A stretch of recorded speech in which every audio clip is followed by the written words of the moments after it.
ज़कात को अक्सर हम सिर्फ एक मजहबी जिम्मेदारी समझते हैं, लेकिन आज हम इसे एक अलग जाविये से देखेंगे, एक मुकम्मल मुआशी निज़ाम के तौर पर। एक ऐसा सिस्टम जो मुआशरे में पैसे के बहाव और तवाज़ुन को बरकरार रखने के लिए डिज़ाइन किया गया है। अच्छा, इस बात को समझने के लिए आइए एक सवाल से शुरू करते हैं। जरा सोचें, अगर अचानक पूरी दुनिया से ज़कात का ये निज़ाम ख़त्म हो जाए तो क्या होगा? इसका जो असर होगा वो शायद हमारी सोच से भी कहीं ज़्यादा गहरा है। देखें, सबसे पहला और फौरी नतीजा ये निकलेगा कि पैसा यानी दौलत सिर्फ कुछ लोगों के पास इकट्ठी होना शुरू हो जाएगी, और जब ऐसा होता है तो मुआशरा एक शदीद अदम तवाज़ुन का शिकार हो जाता है। यही वो असल मसला है जिसका हल ज़कात के निज़ाम में मौजूद है। अब इस पूरे मामले को ठीक से समझने के लिए हमें मईशत के एक बहुत ही बुनियादी उसूल को देखना होगा, जिसे हम कह सकते हैं दौलत का बहाव या फ्लो ऑफ वेल्थ। आज की जदीद मुआशियात में भी एक बहुत अहम उसूल है जिसे रीडिस्ट्रीब्यूशन सिस्टम कहते हैं। इसका मतलब बहुत सादा लफ्ज़ों में यह है कि पैसा और दौलत को पूरे मुआशरे में हरकत करते रहना चाहिए, यानी गर्दिश करना चाहिए। इसे एक जगह जमकर नहीं रहना चाहिए, बिल्कुल जैसे जिस्म में खून का बहाव ज़रूरी होता है। तो हमारे सामने दो बिल्कुल मुख्तलिफ मंजरनामे। एक तरफ जब पैसा गर्दिश करता है, जब वो एक हाथ से दूसरे हाथ जाता है तो उससे मुआशरत में इस्तेकाम आता है और सबके लिए तरक्की के मौके पैदा होते हैं। लेकिन दूसरी तरफ जब वही पैसा चंद हाथों में जमा होकर रुक जाता है तो इससे जन्म लेती है मौशी नाइंसाफ़ी और समाजी बेचैनी। इस सारे उसूल का खुलासा बस इस एक जुमले में है: गर्दिश से इस्तेकाम आता है और इर्तिकाज से अदम मसावात। ये एक सीधी सी बात है। जब पैसा हरकत में रहता है तो सबका भला होता है, लेकिन जब वो एक जगह रुक जाए तो पूरा सिस्टम कमज़ोर पड़ने लगता है। तो ये तो हुए आज के माशी उसूल जो हमें एक मसले के बारे में बता रहे हैं, लेकिन दिलचस्प बात यह है कि इस मसले का एक सदियों पुराना, आजमूदा और बेहद मौसर हल पहले से ही मौजूद है।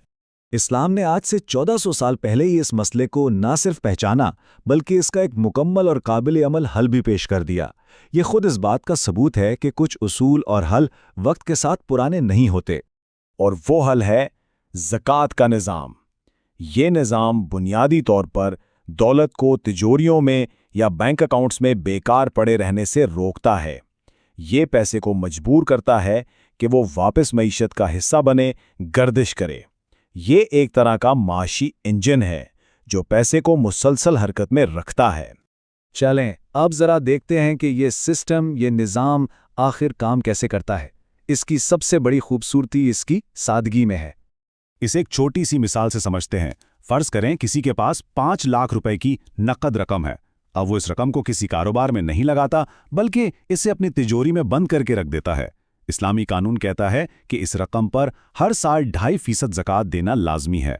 इसका सीधा मतलब ये हुआ कि अगर ये पैसा बस पड़ा रहेगा तो हर साल इसकी मालियत खुद ब खुद कम होती जाएगी।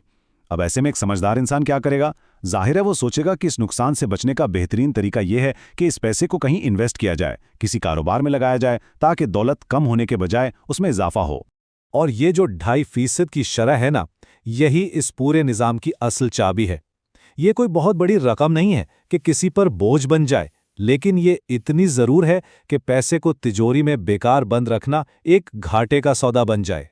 तो जब लोग अपना पैसा ज़ख़ीरा करने के बजाय उसे मईशत में गर्दिश करने देते हैं तो उसका पूरे माशरे पर क्या असर पड़ता है? इसके जो नताइज हैं वो वाकई कमाल के हैं। जब पैसा गर्दिश करता है तो सबसे पहले तिजारत बढ़ती है। जब तिजारत बढ़ती है तो नौकरियों के नए मौके पैदा होते हैं। जब लोगों को रोज़गार मिलता है तो गुर्बत में खुद ब खुद कमी आती है। और जब ये सब होता है तो पूरा मुआशरा एक मजबूत मुआशी इस्तेहकाम की तरफ बढ़ता है। ये बिल्कुल एक जंजीर की तरह है जिसकी हर कड़ी दूसरी को ताकत देती है। इसीलिए ये कहना बिल्कुल दुरुस्त है कि ज़कात सिर्फ किसी गरीब की मदद या खैरात का नाम नहीं है। नहीं, ये इससे बहुत आगे की चीज़ है। ये एक मुकम्मल माशी निज़ाम है जो पूरे माशरे को अपने पांव पर खड़ा करता है और उसे मुस्तहकम बनाता है। और बात यहाँ ख़त्म नहीं होती। इस तसव्वुर को हमें एक और इससे भी ऊंचे दर्जे पर समझने की ज़रूरत है। ये सिर्फ माशियात का मामला नहीं, ये दरअसल इंसाफ का मामला है। खुद अल्लाह ताला ने कुरान पाक में इस उसूल को कितने वाज़े अल्फाज में बयान फरमा दिया है कि ताकि माल सिर्फ तुम्हारे मालदारों के दरमियान गर्दिश न करता रहे। ये आयत दौलत को चंद हाथों में जमा होने के खिलाफ एक इलाही हुक्मनामा है। तो समझने की बात यह है कि ज़कात कोई आम अतिया या चैरिटी नहीं, بلکہ یہ اللہ کا ڈیزائن کیا ہوا ایک معاشی نظام ہے جو اس بات کو یقینی بناتا ہے کہ دولت کی گردش منصفانہ طریقے سے ہوتی رہے۔ آخر میں ہم اس بات کو یوں کہہ سکتے ہیں کہ زکوٰۃ خیرات نہیں بلکہ یہ معاشی انصاف ہے۔ یہ اس حق کو قائم کرتی ہے کہ معاشرے کے وسائل سے ہر کوئی فائدہ اٹھائے، نہ کہ صرف چند لوگ۔ اور یہ گفتگو ہمیں ایک گہرے سوال پر لا کھڑا کرتی ہے۔ اگر 1400 سال پرانا ایک منصوبہ آج کے دور کی معاشی نامہمواری جیسے پیچیدہ مسئلے کا حل پیش کر سکتا ہے، تو کیا ہم کچھ اور بھی ایسے ہی لازوال حلوں کو نظر انداز تو نہیں کر رہے؟